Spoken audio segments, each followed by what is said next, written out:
Not initially, because of my false beards, mustache, and dark spectacles. I waited for a convenient time, and that time came when Pepe and Nanga exited the room under the pretext of having an important discussion. I understood they were only according us the opportunity to talk and get to know each other. Then, I told EBA I'd seen her before. Did she believe you? No, who could blame her?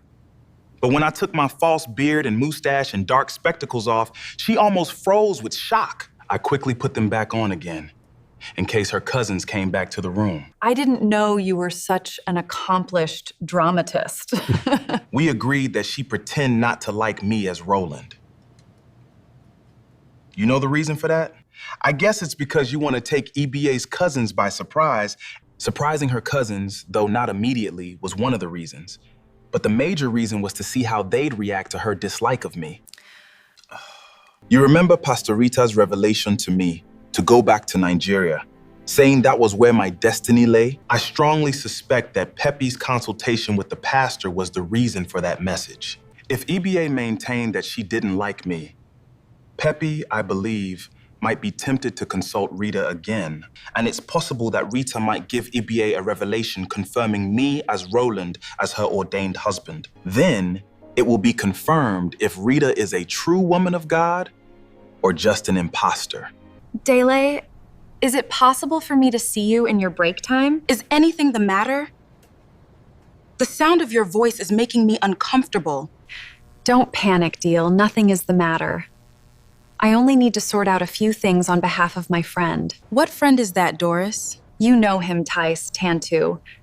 Please, don't mention his name because I don't want to draw attention to our conversation. There may be people with itchy ears around you. I understand, Doris. Could you meet me by the grocery shop at lunchtime? Make it a few minutes after 2 o'clock, if you can. You'll see my car parked by the shop. Thanks for your understanding and cooperation.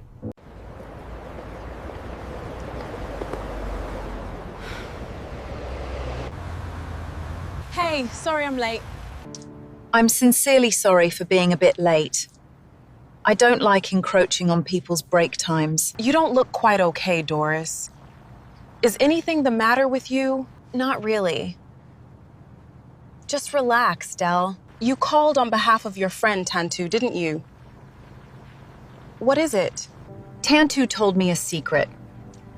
You'll be surprised as I was when I first heard it. Say it then, and surprise me too. Tantu has another name, Roland. What's so surprising about that?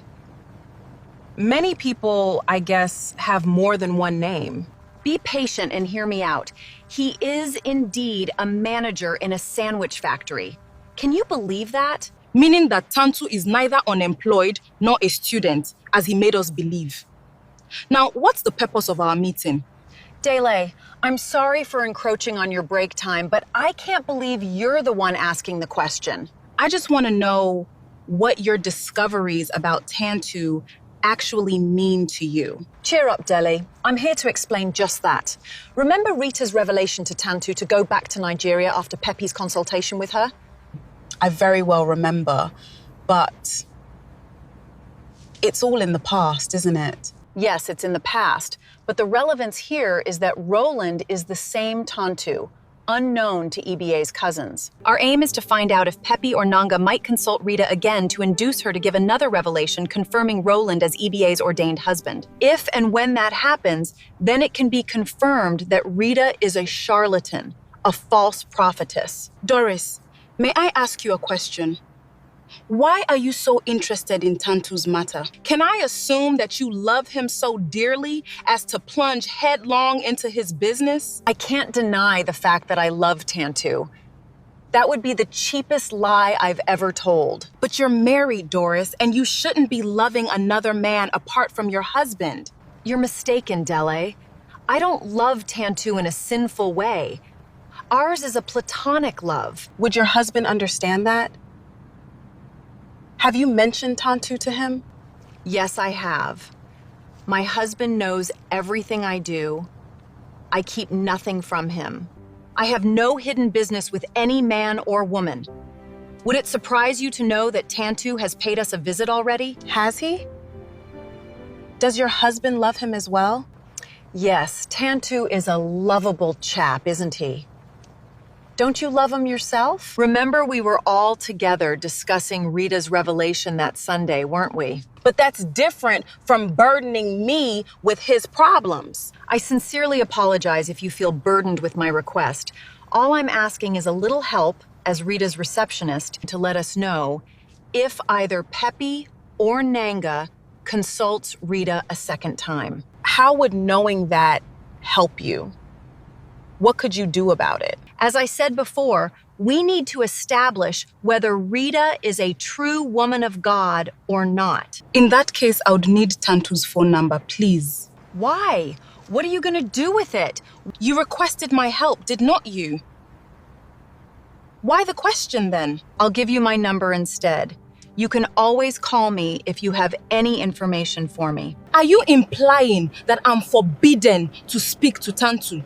No, I neither said nor implied that. I only want you to call me if you have any news so we can talk, woman to woman. I would like to talk to Tantu as well as you. So if you have nothing to do with him as you claim, please give me his number.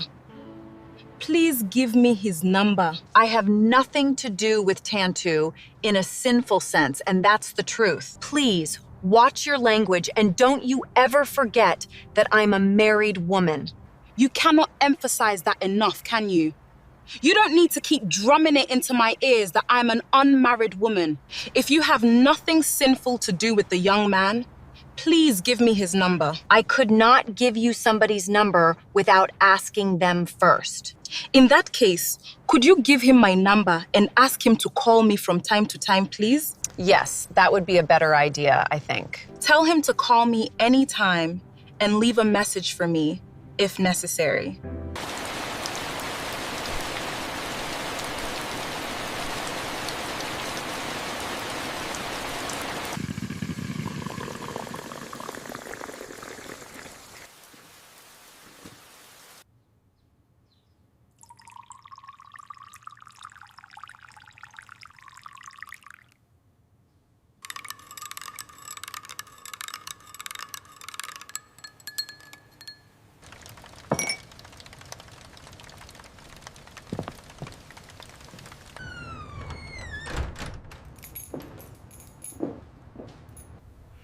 You're a bit late coming home, EB.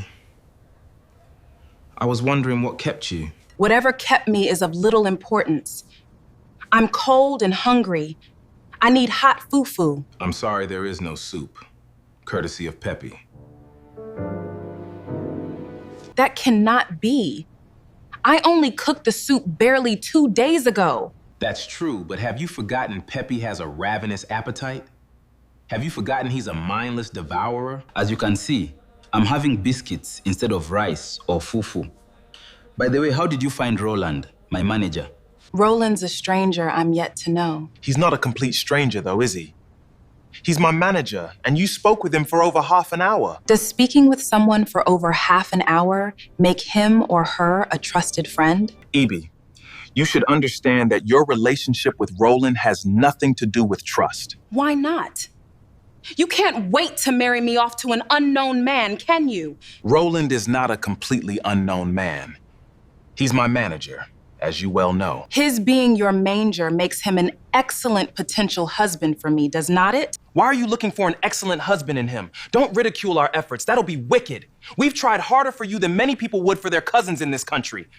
If you doubt me, ask your friends and colleagues if their families and relatives have ever helped them in such a manner.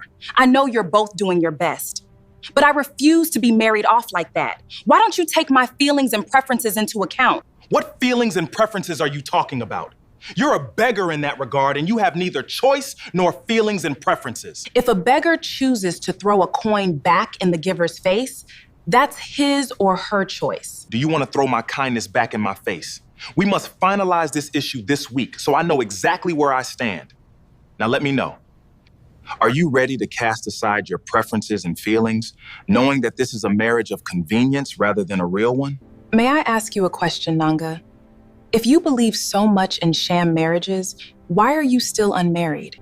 Why do you prefer to remain as a student in the United Kingdom rather than enter into a contractual marriage and obtain your freedom? If money was not an issue, I would have been married long before now. Why is money an issue for you and not for me when you have been in the country much longer than me? You're very lucky and should be grateful that Roland is coming into your life. Do you know how much it costs to procure a contractual marriage? Do you want people to call you a stupid girl for rejecting help that will cost you nothing? You are trying to fool me, are you not? You are trying to get me into a huge debt by all means, are you not? Are you not aware that Roland's fee is £2,000 and I cannot even think of where to raise that kind of money? Who told you that Roland's fee is £2,000? Do you want to put words in my mouth? Has not Pepe told you about the cost? He told me himself and he can't be lying to me, can he? Wait a minute. Are you telling me that Pepe told you Roland would be charging £2,000 to marry you? Who knows Roland better, I or Pepe? Who discussed the plan with Roland? Was it me or Pepe?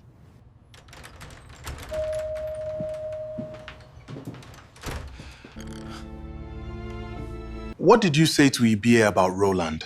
Are you asking me a question without even acknowledging my arrival? Sorry, Pepe, welcome home. Where did you go? Welcome home too, brother.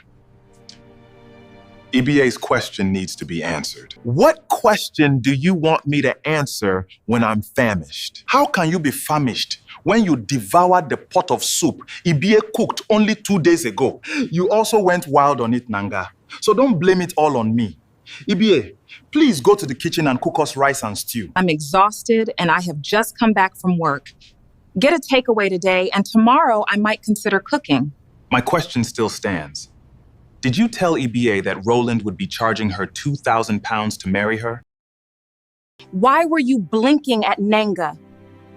Go on and answer the question. Why do you want to make trouble out of that? Don't look for trouble where none exists. Does Roland actually want me to pay him £2,000 for his services or not? Did you intend to get his help for free? Do you know how much people pay for a contract marriage? How can you be so wicked, Pepe? You very well know that I don't have that kind of money. Then look for it. Borrow from your friends or do whatever you need to do, but get yourself ready to foot the bill. There's no bill to pay, and that's the truth. Who told you that? Don't be fooled. These things cost money. But you know it, Prakshant. But you know I don't have that kind of money. That's my point. Every time you complain about not having money, what do you do with the money you earn? You don't pay gas and electricity bills. You don't send money to our people back home in Nigeria. Don't forget, I contribute towards the rent. That's just a contribution. You don't pay the full rent. You want me to pay the full rent? Is that what you're driving at? If I was a thoughtless and inconsiderate person, I would demand that. You would take my earnings into account before demanding that. That's the silliest and craziest comment you've made since you came to this country. If you were living with a landlord or a landlady, would you ask them to take your earnings into consideration? Of course, you'd have to pay your rent, regardless of the size of your earnings. You don't seem to appreciate the favors you've been receiving from us. Of course I do. And don't forget, I also buy the food for the house. What food do you buy? Cheap rice and chicken, cheap beans, near-rotten plantains, discounted, discolored, sprouting potatoes, end-of-shelf-life tomatoes. What food do you buy? If I bought low-grade food, Roland wouldn't have eaten so heartily when you invited him. Neither would you have finished the pot of soup I made 2 days ago. Okay, for all the gigantic efforts you've made in this house, I would gladly slash Roland's fee in half. How about that, Ray? If you can produce £1,000 before you go to the registry with him, we can pay him the balance in installments. Did Roland actually demand a fee? Don't look away from me. Look directly at me. There's something you don't understand, EBA. If there's something I don't understand, I guess Nanga would understand it better than you and I. And he has convincingly told me that Roland hasn't demanded any fee from us. Nanga, is that the lie you told her? I didn't tell her any lie. I told her the truth. Nanga, I have to say that you're a poor analyst of people's character. When you look closely at Roland, what do you see? Do you see someone who would perform such a service or render such help free of charge? I see Roland differently, I must say. I see him as someone who doesn't seem to make money an issue. Stop fooling yourself. Roland might eventually remind us that we owe him.